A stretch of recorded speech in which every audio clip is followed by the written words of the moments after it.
Okay, hey guys, what's going on? As you know, it's been a while since I've done anything on my car, any videos, anything like that. A few of you guys are wondering what's going on with the vehicle. I've done a lot of bedroom videos and things like that recently. So just a quick update video. I'm taking this on my mobile phone, so a difference in quality there. But no, basically, I had big plans for the vehicle. As you may have seen, I've got a pair of 9915s from DD with a full carbon cone SC. I've got loads of amplification. I've got LW Audio 5K amplifiers ready to go in. All sorts of big crazy stuff, but I've been speaking to a few people and I've also been considering what exactly is going to be going on here. So the build plan was to have two alternators in the car. So I've got the standard alternator in here, which is 90 amps, and that was going to be running the standard car electrical system and the mids and highs amplifiers at 12 volts or 14 volt charge. And I've had a second alternator down here installed in place of the aircon pump. And the idea was that was going to be running a 16 volt charge on 14 volt batteries, which I've got sitting out back. I've got bank of 6 XS power 14 volt batteries, and that was going to be running the bass amplifiers, which was 10k of LW Audio amps. Now the only problem I've run into is this is only a shitty little 1.6 and it is very low torque in the low revs. It's not a very good engine whatsoever. It's a very eco setup. It's only a very cheap Proton. It's not particularly good car at all, really.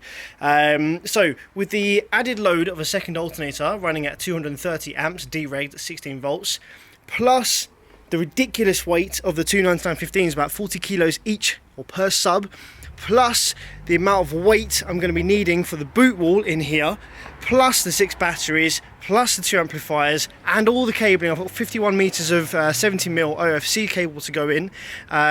It's going to be absolutely undrivable.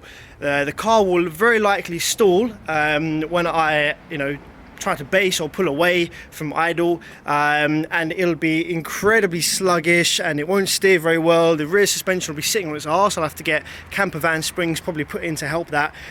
It's going to be just an absolute nightmare to drive and to do anything with.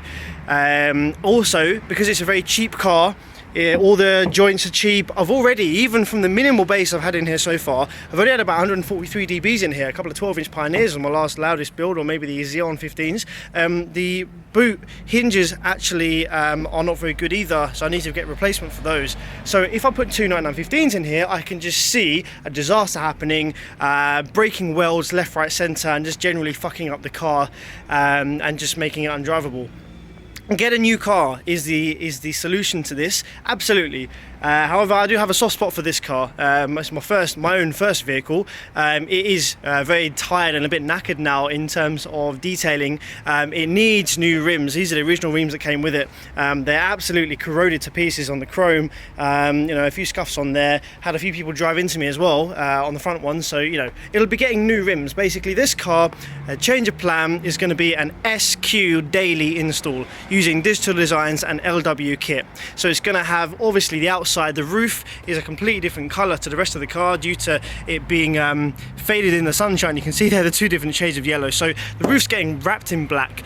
Newer wheels. I like the white colour, so I'm going to go with some really nice white wheels. I'm going to have a look and see what's about. Any suggestions, feel free to post them in the comments. I'm looking for maybe some deep dish, a little bit wider on the tyres, something that I can maintain reasonably well as well.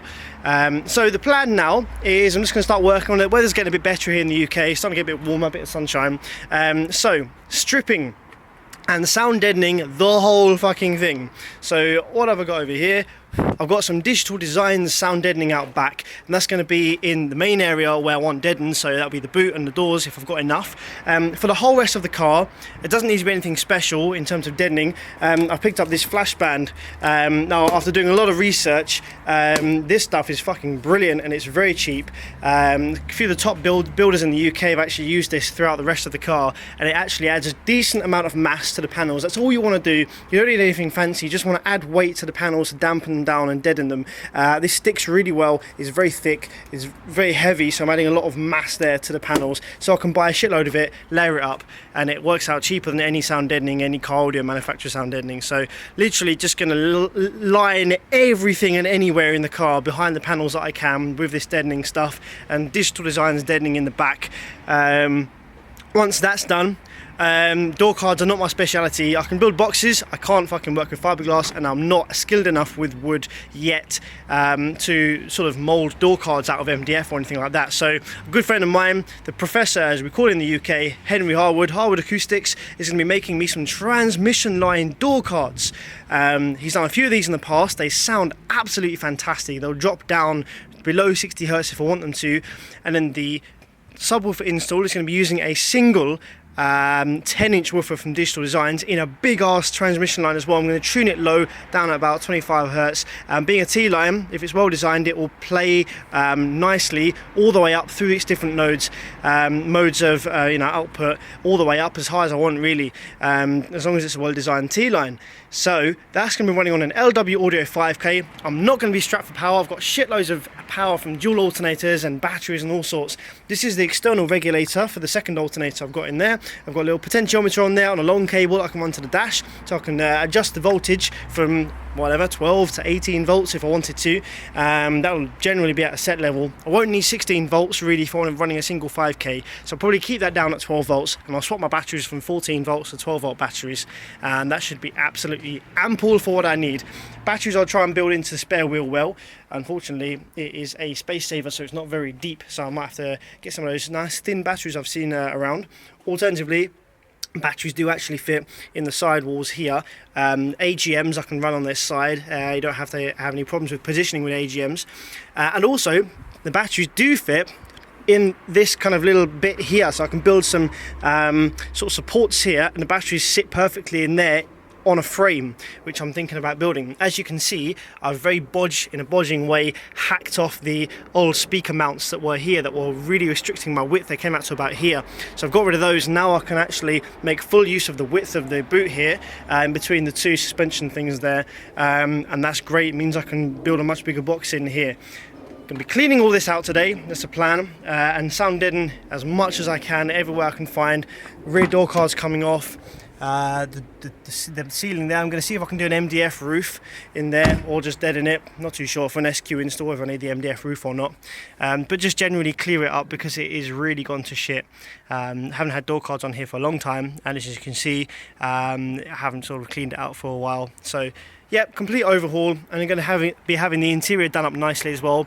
I will probably have the seats retrimmed, or maybe get some replacement seats in there, something really nice. I'm thinking about changing this sort of weird kind of greyish creamy colour to a white. I like the colour scheme, the yellow on the outside and the white with the red detailing. I'm quite liking that look. So yeah, I'm going to have a little play around with the colour scheme on the inside as well, make it look really nice.